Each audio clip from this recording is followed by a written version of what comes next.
Hi everybody, David Ambrosio, Paul, and Keegan.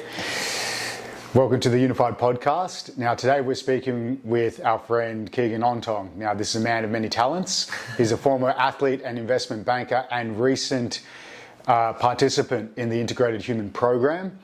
And he's here with us in Brazil today. He's going to share some of his story. How you going, Keegan? Yeah, good, thanks, Dave. How are you guys going? oh, so far so good. Today's, as you can kind of see, we're moving into a little taste of winter on the island. But when I say winter, it only gets to drops to 16. So it's a poor man's winter. It's not a real winter. It's not a Canberra winter. Yeah. Paul and I, we made a tougher stuff than this, but then again, I don't know. I get too habituated to island life, and then and I'm like going, okay, I've lost some of my resilience when it comes to temperature, I think. So, yeah, we're rugged up now. But Keegan, you've been on quite the journey. Mm-hmm. Why don't you tell everybody a bit about yourself, where you've started, how you've gone along the journey, and go from there. Yeah, I've been here in Brazil for 2 months now. Which was, I've sort of hit a rock bottom to arrive here. But I think that, my journey in terms of self-discovery probably started, or just getting clarity, probably started, if I'm honest with myself, about 20 months ago when my father passed. And, sort of in this journey of the last 2 months, I've come across a quote that you start living once you face death, and that was certainly true for me. It just took me a little bit of time to actually start living. So, as I said, about 20 months ago, my father passed, and 21 months ago, I started a new job at a new firm in my career, investment banking. And banking's it's a brutal game. It's a high pressure, high performance environment, and you throw yourself into that environment. With a little taste of going through one of your parents passing, it can be pretty toxic. I certainly got to the point where I was unhealthy, and what woke me up was a separation with my wife, and that was sort of 2 months ago. For a number of reasons, but basically, what became clear to me was I was unhealthy. I wasn't sleeping well, I wasn't exercising, I wasn't doing things that make me happy, and I certainly wasn't eating well either.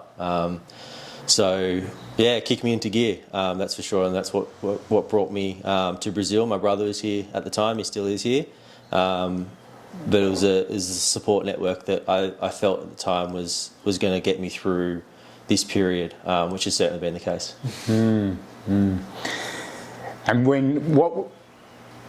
so you've got this moment, and you've hit rock bottom. What made you turn the light on and be like, actually, this might be the answer? Because you could have gone for anything at that moment to alleviate that, and I'm sure a lot of people, we make these decisions in moments. So what was your moment? Yeah, and what did you really gravitate towards? Yeah, I think that for me, I won't stay in the shit for too long. I'm pretty quick to make decisions and make a change in direction. And what that is just it's a realization very quickly that something's wrong, or something's not right, and something's just not working. And so my brother has been through a pretty significant sort of transformation as well. 6 years ago, he was on the retreat as well, and I saw the transformation that retreat had in him. The work that you guys did for him was amazing, and so I think that was the catalyst to go, okay, there's something here. There's something that I'm in a pretty bad way at the time, and I think that I could trust that. I saw the transformation it had in him, and I could trust you guys. I've known you guys for many years, and just those sort of 2 data points for me was enough to jump on a plane and come to Brazil, because I was I just couldn't stay in that position. I knew that wasn't the answer. Something had to change, and when I got here, it was just getting back to basics. That was the real thing, and I knew that I'd we've spoken about it, Paul. I'd probably drifted too far from ashore. Yeah. But it's that realization, and I don't know specifically what it was. It was just that I needed to move from the position that I was in. And what that was at the time was going to a support network that I felt that could get me through this point in my life. But about that position that you're in, because sometimes when we're in the mix of it, it's difficult to comprehend something different until we're out of it, and we can use hindsight and go, actually there was a lot of signs. Can you share, using that hindsight, any signs that were there maybe on a daily basis? Because a lot of people, I've voiced it, a lot of people aren't aware of these things. They see them as normal sometimes until you're like, well, that's not normal. Is there anything that stood out for you?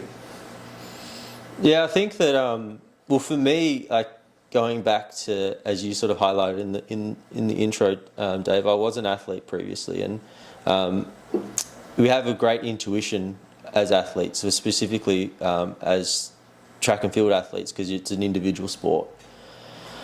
I think that we also know deep down, if you can listen to yourself, you'll find the answer, as in something's wrong or something's not right. It's not that it's wrong, it's just not intuitively aligned with who you are as a person. And where it may show up is overweight, not sleeping right, and definitely not exercising. That for me was, I wasn't eating right, I wasn't having enough sleep, and I wasn't at peace. Like, it wasn't, for me, I know that I'm in flow, and for everyone it's very different. So, but I think that if you can get, with the program that I've been on, I believe so much in the 4 doctors. Like, it really is, it becomes, where for me it's like, am I healthy or am I unhealthy? That was the thing that I think you have to ask yourself. A lot of people don't understand what it means to be healthy, what it means to be healthy. That's why I asked the question about the hindsight. I think that as it will show up in 4 ways, in 4 different ways, in one shape, in one of the 4, in the 4 doctors. I truly believe this now. It's like, okay, am I eating right? And what people don't have the education around. I was fortunate enough to be an athlete, to have that education on what the eating right means for me.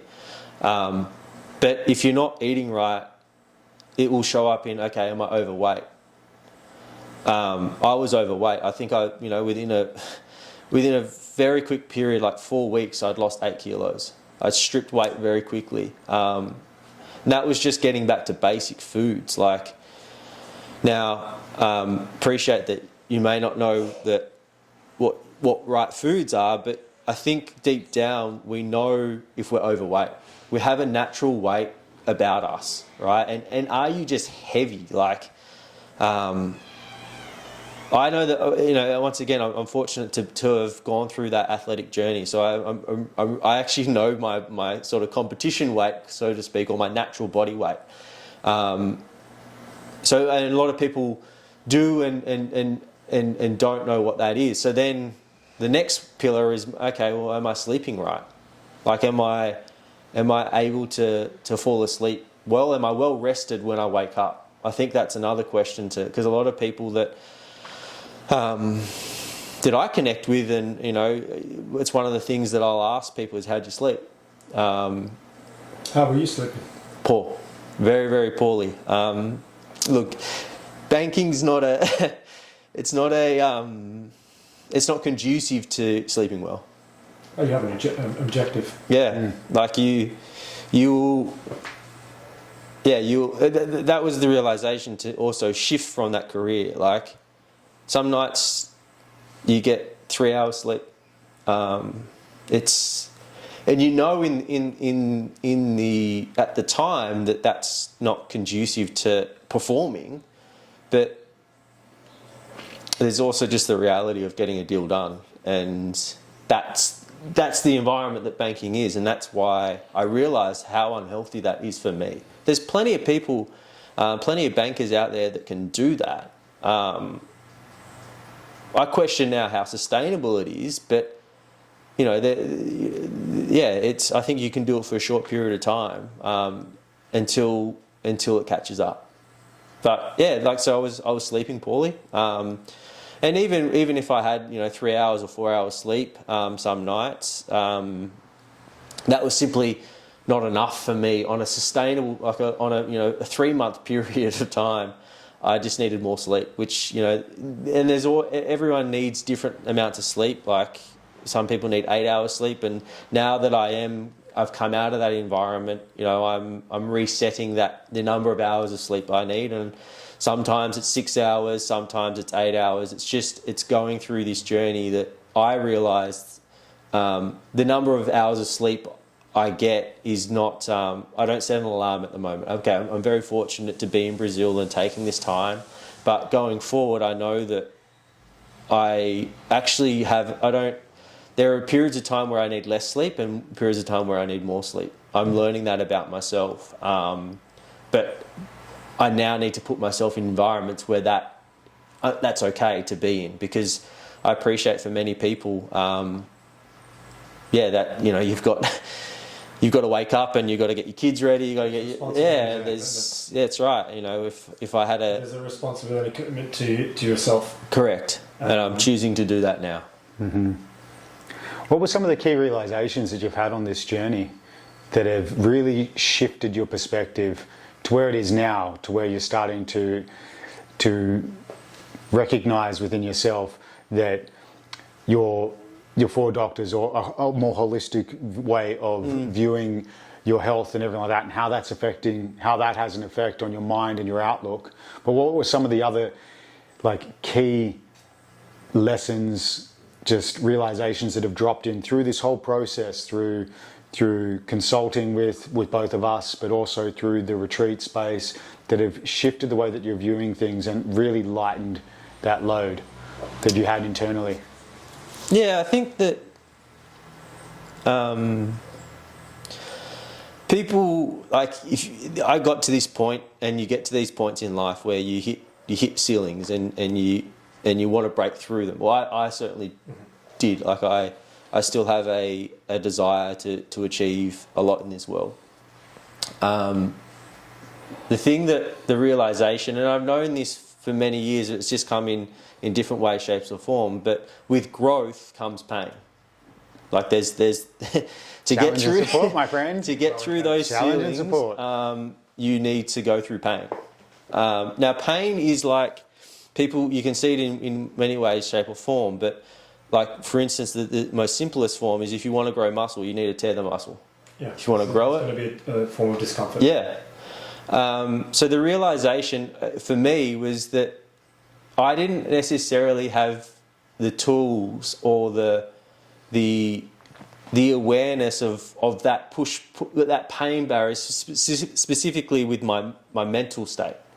I physically I'd been through that. That was my athletic journey. Put me in the gym and tell me what to do and I'll do it. It was that connecting then the mind aspect to that realization that, okay, I can go through many painful experiences, but they're just lessons. Mm-hmm. They're not, and it's also just in your mind a lot of the time. It's not it can be reality, and that's good as well, but it also can just be in your mind.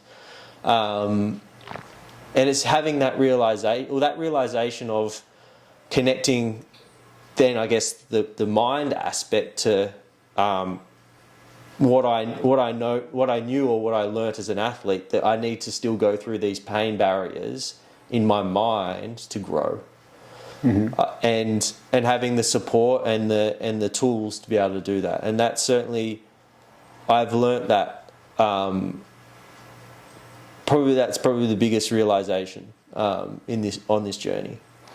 Well, maximum growth happens at the border of challenge and support. One of my strongest mentors, Dr. John Demartini, I lift that from him, but I live by that understanding as well. And it's when you're doing an individualized, when I'm listening to you now, it's like when you're doing an individualized sport and you're taking everything on your own, and so you're good at facing these challenges, but maybe wasn't as, I'll say, maybe you weren't as, what's the word I'm looking for here? It's like competent at asking for the support aspect of that growth, because the part of the shift that happened with you is when you had the balance, like you could approach the challenge, but you have the support to help you. Yeah, I think that the container. That's right. Like, I was an okay athlete, but what I did have was great coaches. I had unbelievable coaches, and so yeah, in terms of, whilst it is an individualized sport, in terms of you're the sole one that's on the track and delivering and performing, you definitely have a team around you that support you, and you're only as good as the team around you in any environment and whatever it may be. So yeah, that was Dream team. Yeah, and that's the, so I, reflecting as well, for many years, post being an athlete, I probably internalized a lot of things and didn't have a support network around me to go through the challenges that I was going through, and just not having that awareness that that support was out there and around me. But it was always around me. It's just having that awareness to tap into it, to really break through those challenging positions that life throws at you. So yeah, I think that now that I am more aware of these, specifically the mind aspect of it, and having, you guys are certainly in that support network to help me through that, as well as physically as well, now that we're doing both of those aspects. So yeah, it's just, you do have the support around you. It's just about connecting the dots, I guess. And it's hard when you're in the mud. But if you can take a step out, which I've been fortunate enough to be able to take the time to do, yeah, you can see. How do you feel now, having gone through and embraced the challenge of coming here, embraced the challenge of answering my annoying questions. Yep. Anyone who works with me, I ask some challenging questions, yep. I am like a dog on a bone. Like when I latch onto something, I'm like, no, I'm not going to let you off. He faced the challenge of the body also. When he first came, his body was tight, and sometimes over just the weight is actually, losing weight will enhance the range that someone has. So sometimes the body has got it there. There was a challenge in the body as well that we've been working to, but continue. Yeah. So now that you've been supported, you've faced those challenges, you've been supported through, and you've had some realizations. What has this done for you? What have you really gained, and what's it really done for you, being able to go through that? And what are you feeling now compared to where you were when you started this journey, when you had hit this rock bottom state? Where are you now, and how is this challenge and support dynamic? I think that facilitated that. I remember having conversations earlier this year and even late last year with my brother around questioning, sort of getting more clarity on what I felt I had misalignment with my career. That was one of the things that showed up for me, and then also relationships. I was super aware that environment that I had created around working those silly hours, I wasn't, and I knew it. I just at the time couldn't step out of it. I wasn't there to support my wife, which is, there's a big aspect of the breakdown in my marriage in around just being there to support.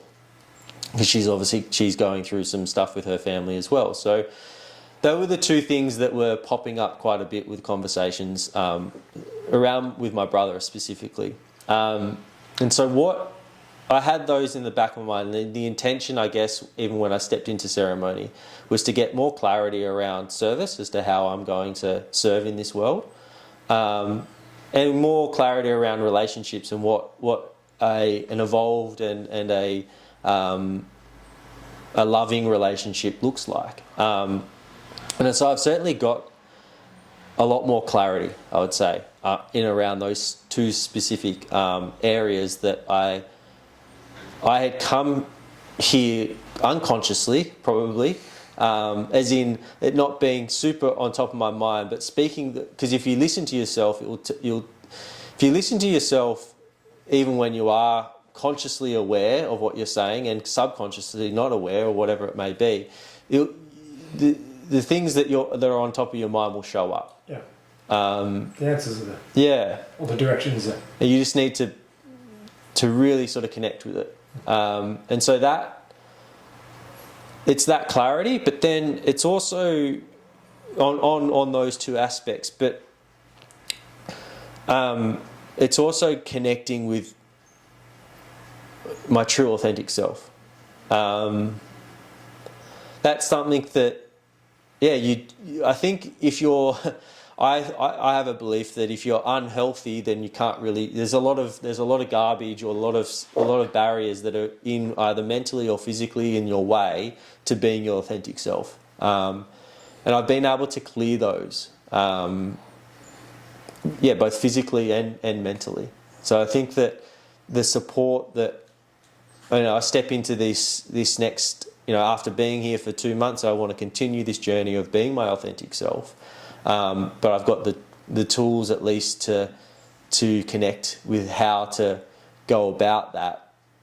When you do ultimately go, life is never going to be. Life's never going to be this beautiful. It's been extremely hard for me. Like when I rocked up, it was tough. It's been a difficult journey, but I know now as well, even when the position I'm in today, and a lot healthier, the next sort of step for me is stepping back into or continuing this journey, but I'm always going to have that challenge of how do I still continue to be my authentic self, and how do I show up in this world for the people that I want to serve and the relationships that I have. So that's the challenge, but I know that now I've got the support as well. That support was always there. It just wasn't. I just didn't tap into it. I've known you guys for years, and I could have reached out a lot sooner. But I also know that you need to go through these. It works out in a mysterious way. You got to go through these challenges to actually get the support that you need at any one time. It also sounds like the challenge of what's next and you can correct me, feel free. It sounds like it's a more inspired challenge rather than a reaction to the environment, and that's the difference. Like there's a nuance to that, because when people, myself included, when I've been in situations that are high pressure environments and everything like that, and I'm very outcome driven, and I've got my head down, tail up, and I'm working toward that outcome, it's not necessarily it's a pressure from achieving the outcome and everything like that, but it's not necessarily an inspired service that's coming out of me. It's my reaction to the environment that's presenting me with this task that I have to that I'm doing. But once stepping back, clearing some of the mental and emotional static and perceptions that I have around all these situations, that's when something more authentic can come up. And it sounds like with you, when you were in your rock bottom state and you're stuck in your perceptions and your awareness of the environment and very highly adrenalized, and your body was reflecting that in a lack of health, that there is no access to inspiration in that state, because all there is reaction in that space. And that's not thrival state. That's a survival state, because you're accessing the amygdala and you're just reacting to events rather than having spontaneous reactions that come through the brain and out of the body. So it's really great to hear that's where you've landed now, and that there's a vision for the future. You know, do you have any specific, again, like learnings or turning points or anything like that, or is there what is it about this environment that's helped you unlock that and uncork that for yourself personally? Because it's different things. People connect with different stuff. Yeah. But what was it about? What did you connect with specifically that really helped you uncork some of this stuff and bring that vision up to the surface so that you feel more inspired now in your decision making? Yeah, I think that when I got here, I just, like, we got back to basics. It's not, I got back to basics, and I think the game changer actually for me was exercising. Like with Paul, I really got back into moving my body. So that was one aspect, so the physical, and then the mental side was before I started working with you, David, I'd really started connecting with a meditation practice, or actually establishing one. I didn't have one prior. I'd read a lot of the benefits of it, but hadn't stepped into it. And I read a book I listened to an audio book called Awareness. That was sort of connecting, the aspects that I hadn't really had before, the mental side, and I'd say like a little bit of a spiritual journey. That was because the awareness is just, that book is sort of just being like waking up to what's going on around you, and how you access, or how I access that was, I started moving in terms of physically, and then I started just sitting in my thoughts, which was, I was comfortable just to really sit, or I've become comfortable just to really sit and not do anything, but just sit and think. I know it doesn't have to be it's back to basics. Like that was the key, is really back to basics and making sure that I nailed those. It was, I wasn't eating well, I wasn't sleeping well, I wasn't exercising, I wasn't doing things that make me happy. That's really important as well, or inspire me. And the pillar that I hadn't explored prior was that quiet time, which isn't just sleeping. It's, for me now, it's about a reflective practice of going, of just going, and before ceremony or before we went into retreat, I was living on the beach, or right on the beach, and I'd go and sit in the morning before I jump in the ocean and meditate for 45 minutes. And that was like, this was 4 weeks prior to that, I hadn't really meditated. So, it's like, if you're going to do, and once you do it, it's like you start seeing the benefits. Like I started having these big shifts. So then, and I started to clear a lot of the things that were coming up, specifically around relationships and also career. And I cleared a lot of the low-hanging fruit pretty quickly. When you just sort of sit and as I keep saying it, but getting back to basics, you can clear a lot of stuff. And also when getting back to basics and removing yourself from life pressures, which I appreciate. I'm very fortunate to be in a position to do that. It's not easy for people. What were some of the, and it's cool because it's like, we think that there's all these, life is complex. It's infinitely complex, and we're infinitely complex beings. And sometimes we get into our head that we have these complex problems that are infinitely complex, and that we're looking for complex solutions as well. And sometimes that is the case. You know what I mean? Sometimes it takes a high resolution. It doesn't take a low resolution solution to a high complexity problem or issue. But getting back to basics can really knock out a lot of what people are going through, and it can bring a lot of clarity and can really just calm things down. I mean, one thing that was coming up for me when I was listening to you talk is a lot of that was because there was a lot of in the preparation, and reflection is really key as well.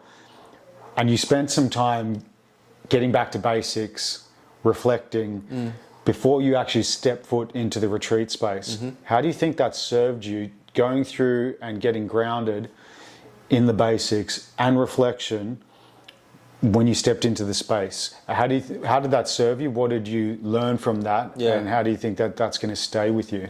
Yeah, I think that it certainly allowed me to access the deeper stuff faster when I was in ceremony.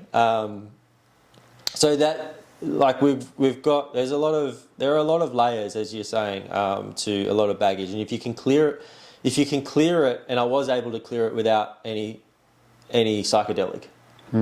So and that was really, really powerful for me to realize that yes, you don't need to go through ceremony.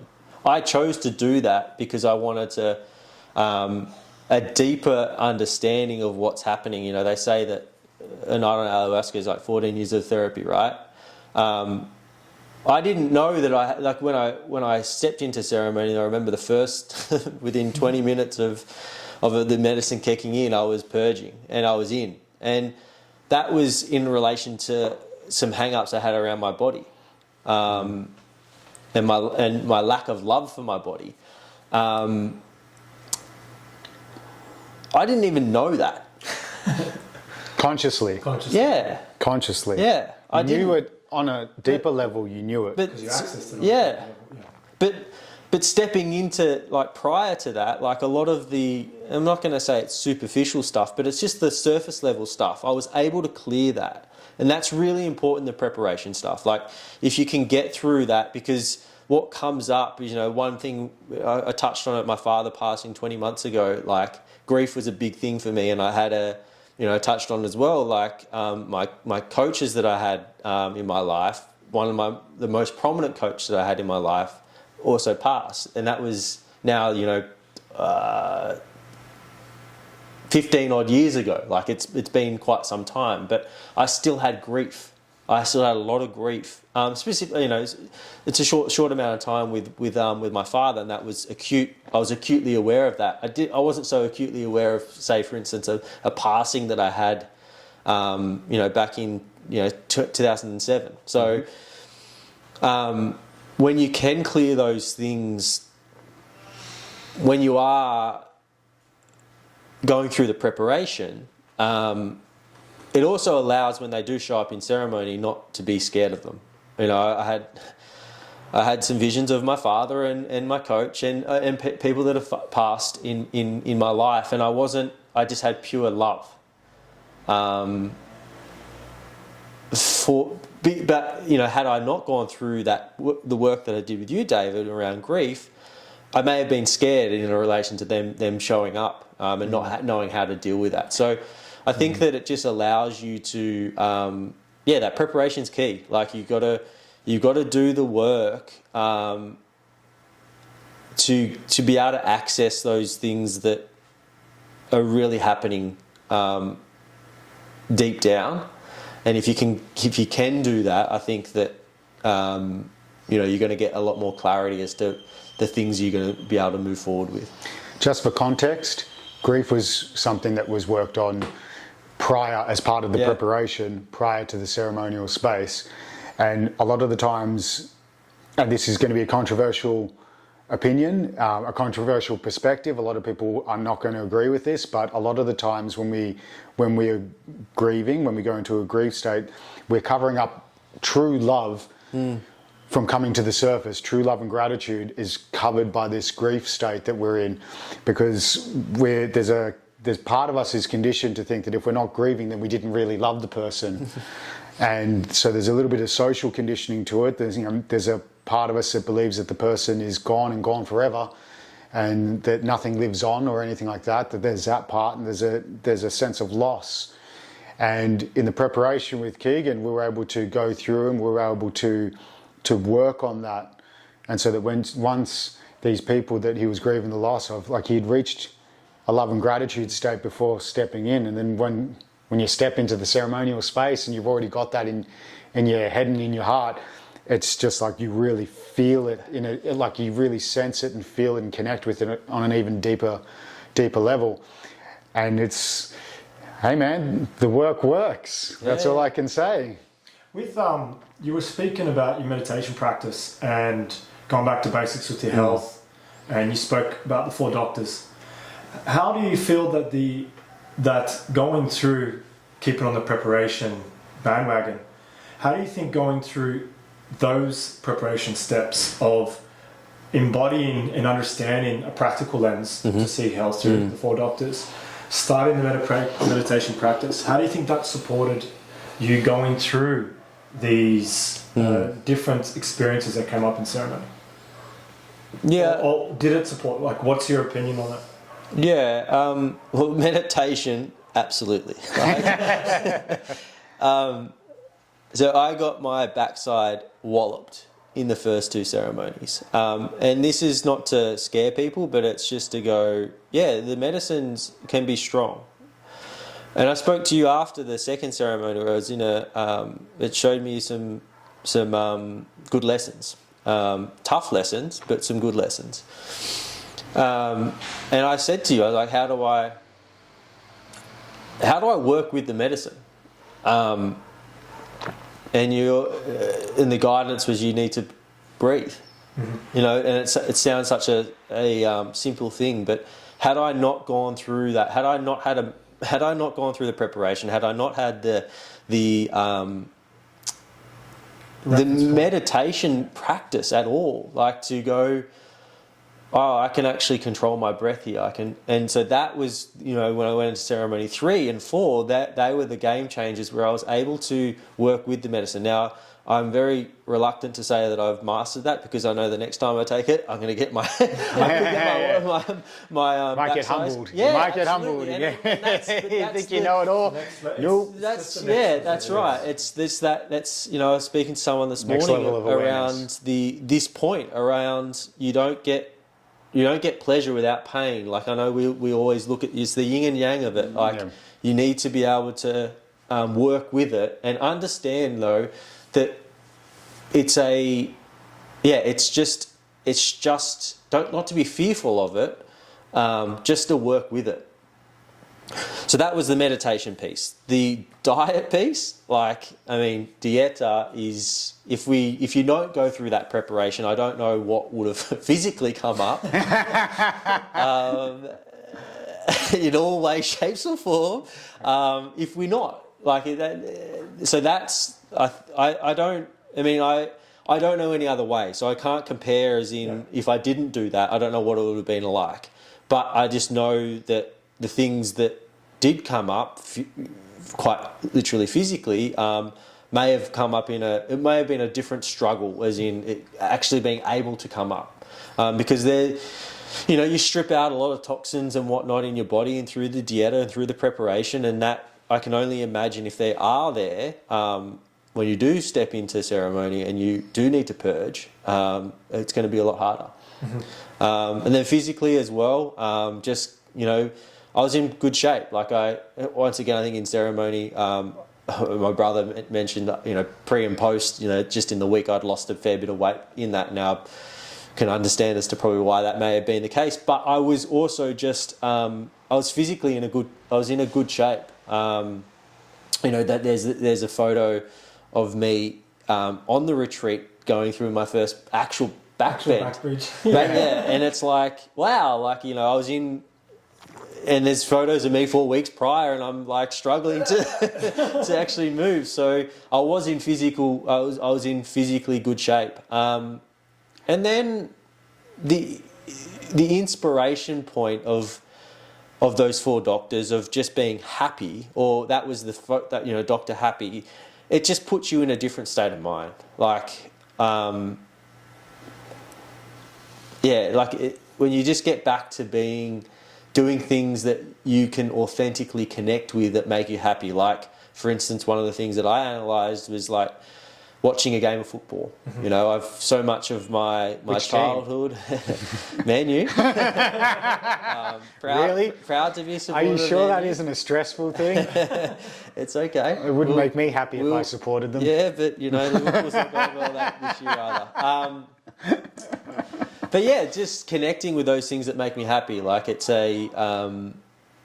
that's one example, right? And but throughout this period of one thing that makes me happy or inspires me is learning. So it's those little things and that personal development aspect. So yeah, I was stepping into the retreat with as much preparation and as the best shape I think I could have been in, because it's a challenging week, and I think without that, it would have been a lot harder. Yeah, man. Well, look, it's when you go in. That's part of the reason why preparation is such a key point and such a key aspect. While we put the majority of our focus on the preparation before we bring people onto the retreat, is to start this practice of deep reflection. Come to the experience with a deep question that's something that's really resonates with you in a very deep way. Go beyond the surface. Having the physical preparation, making sure the body, the vessel for the actual experience or part of the experience, is physically in a shape that it's in the best possible way that it can be at the time, given the restraints, to be able to receive it. Removing any kind of amino profile foods that are contraindicated will certainly help with pains and everything like that. But touching on what Keegan was saying, it's kind of like you can have a purge, and it might have just been something toxic, like some toxins or some foods that don't jive, because the medicine also affects your stomach chemistry as well. You blame it on the medicine. Yeah, but when everything is balanced, and when you do have adequate preparation coming in, that is a psycho-spiritual purge. That is something that's coming up from within you, and you know it to be true. And that's the difference, and that's the nuance that gets lost amongst people when they're preparing, and they might not put as much emphasis on the dieta and the seriousness and of doing that in the preparation. And also the integration. How have you integrated what you have learned? Like, what are some of the things? Have you gone about integrating what you've learned from these experiences that you've distilled? What's come up through coaching and everything like that, and just what have you really learned? What's stuff that you're going to really take with you? Yeah, I think that one of the most important things is journaling, to actually capture when you're in the moment what's happening in ceremony, and then it's afterwards to go, okay, well, what are the lessons learnt? I think that one of the bigger, there's so many lessons, but one of the bigger things that I've taken from probably my third ceremony was this all or nothing approach that I have. It's the blessing and curse of what allowed me to achieve things in life, but ultimately it showed me that having a little bit more balance will allow me to achieve and be authentic to myself, rather, just to be authentic to myself. So that the integration piece, it's like, I know that was a lesson that I got taught and this is just one of them, but having that lesson in ceremony, I've now stepped out and I'm taking a little bit more time. I'm unemployed, so I'm stepping in now to, okay, well, what does my career like, what is my career aspect, or what's my career aspiration? So planning that out, and what are the next steps that I'm actually going to take, and taking time to do that and plan it out to make sure that it's authentic to me. So that's probably, it's making sure that those lessons that have shown up in ceremony can be integrated. And I think it's just, once again, it's that reflective practice that you still continue on, because you still got to do the work. And a lot of the work is, it's going to be still, for me, based in the four doctors, at least to ground me, to make sure that going forward I still remain a healthy individual, because I know that a healthy Keegan will be more authentic to achieve the things that I do want to achieve in life, and just to live an authentic life. So authentic life, just the word authentic, explain what that is. Who's authentic Keegan? 2.0 authentic Keegan. It's I know my values now. My values are across business, health, personal development, relationships, and having a financial aspect to me. So I know that those things, I know my values now. And then, okay, well, how do I show up and be authentic to myself? Well, I think that is doing a little bit more listening to what the data that you receive from the outside, and how that resonates with you, and just being, and I know that's like, we laugh about that, but if you can just take a step back, and I appreciate it's not easy to do, but if you just sit with yourself and realize what's happening, and the data that's coming in, and how you're reacting, because that's the other point, as to how am I reacting to this emotionally, physically, because it will show up. In my opinion, that's your authentic self. What's an authentic Keegan? The values. It's living a life through those values, and there's a deeper level to all of those 5 aspects to me, and I'm sure there's deeper, as I evolve, there'll be more values that come along the way. But I think that it's just sitting with yourself and being happy, and going back to that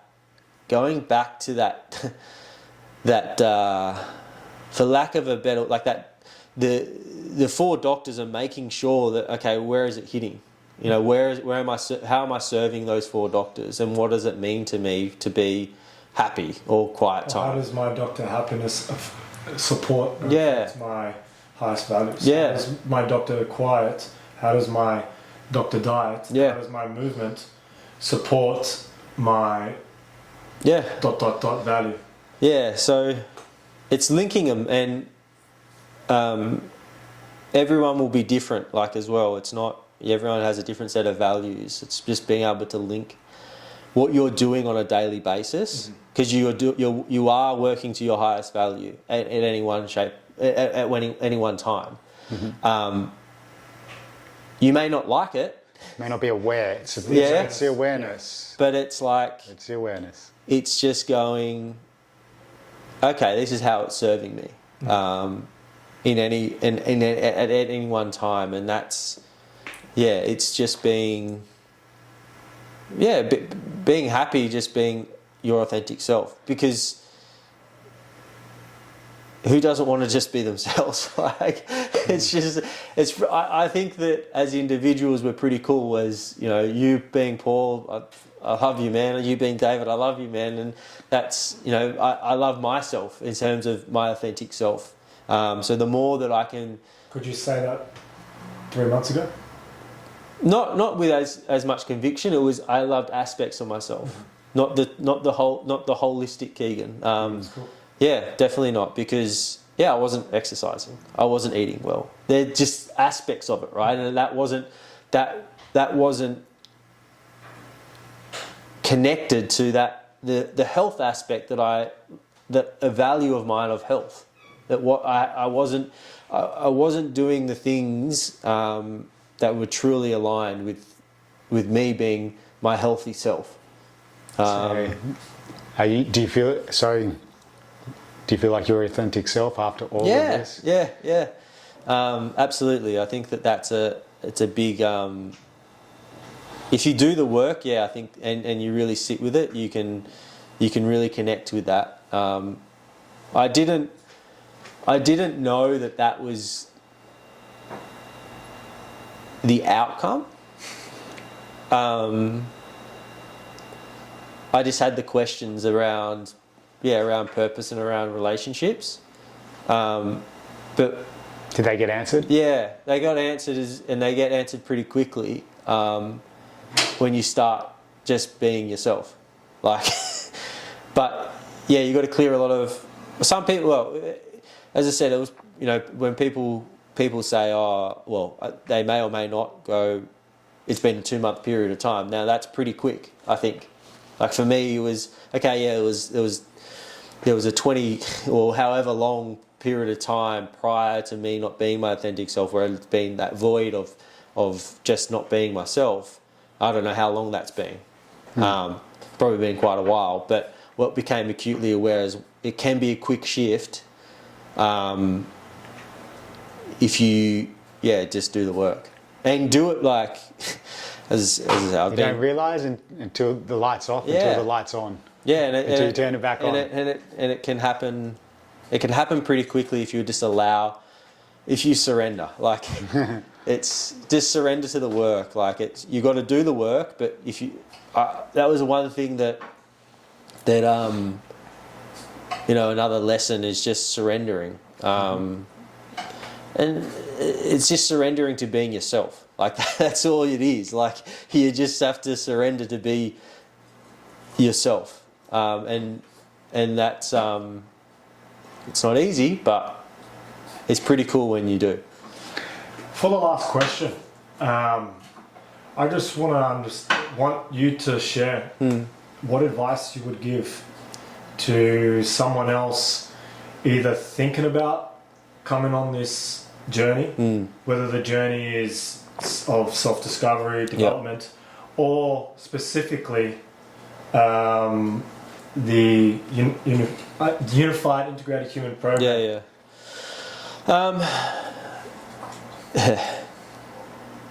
It sounds really cliche, but if you just get back to basics. Like I can't, but basics, for me, it is really now the 4 doctors, like eating well. Well, eat what you're eating, how you're moving, your quiet time, and that's sleeping and your reflective practice for me, and happiness or what makes you happy and or inspiration. So that's sort of where I'd start. But I rocked up and I got help. Like it's not.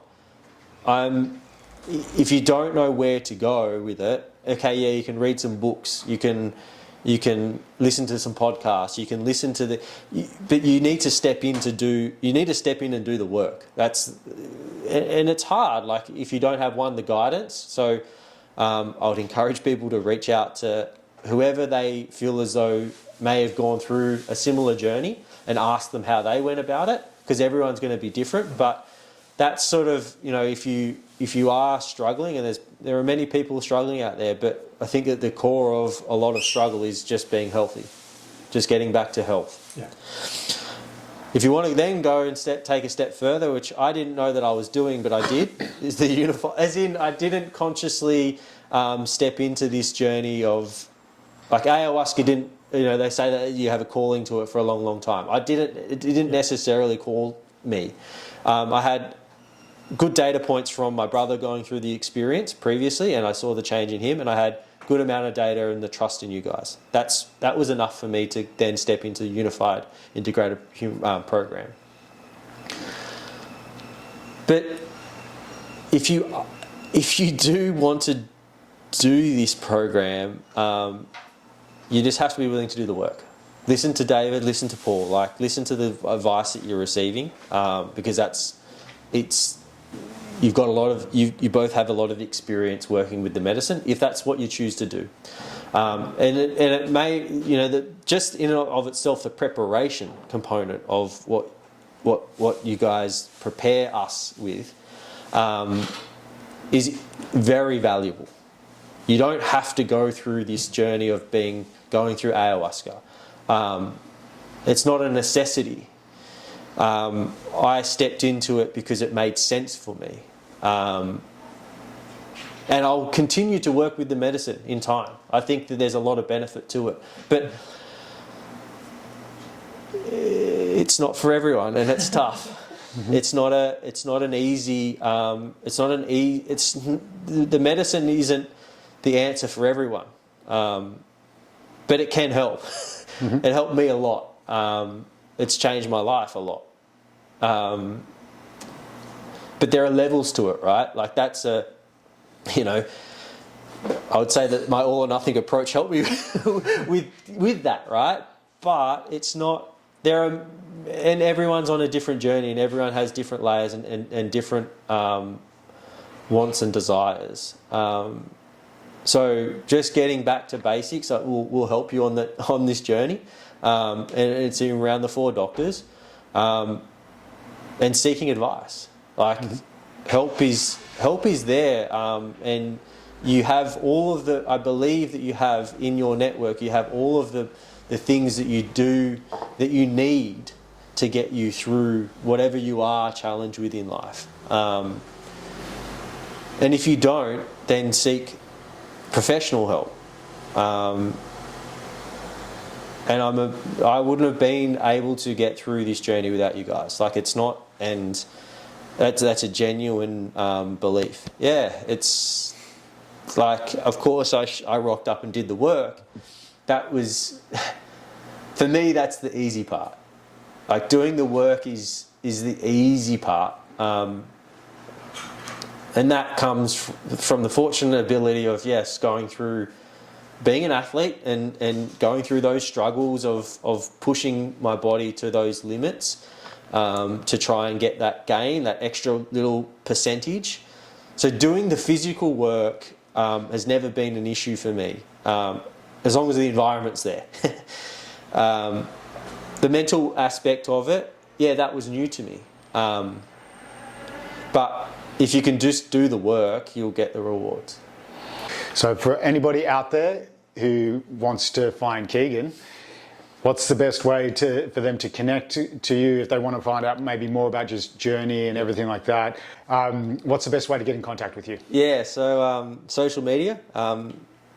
I'm new to Instagram relatively. Like a life of banking is not necessarily conducive to posting or even scrolling on Instagram. So yeah, I've sort of re-engaged with my network through Instagram and then also LinkedIn. LinkedIn, I'll sort of post my LinkedIn profile and my Instagram profile on the or connected onto the podcast. But yeah, reach out if you want to have a chat ask any questions about, Ayahuasca, how professional. Yeah, I wouldn't have said so. many more ceremonies before I can or would dare to ascribe to that that title. But yeah, just if you're an athlete wanting to sort of hear a different perspective on what life was like as an athlete, and also that transition from being an athlete to post-athlete life. I struggled with that aspect of my journey many years ago. It's even now when it's that title aspect of going, I'm an investment banker and I'm an athlete, and that transition to, well, what am I if I'm not that?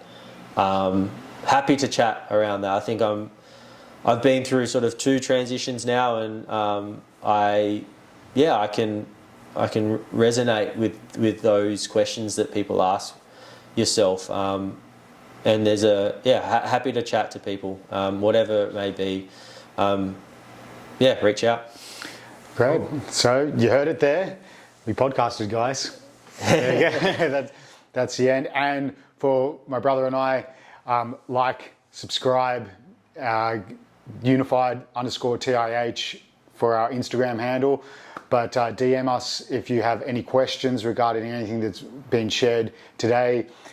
Personal work with either Paul or myself outside of the medicine space, but also engaging with the Integrated Human deep dive, and also our program, the Integrated Human Blueprint. So for more information, DM us. But thank you, everybody. See ya.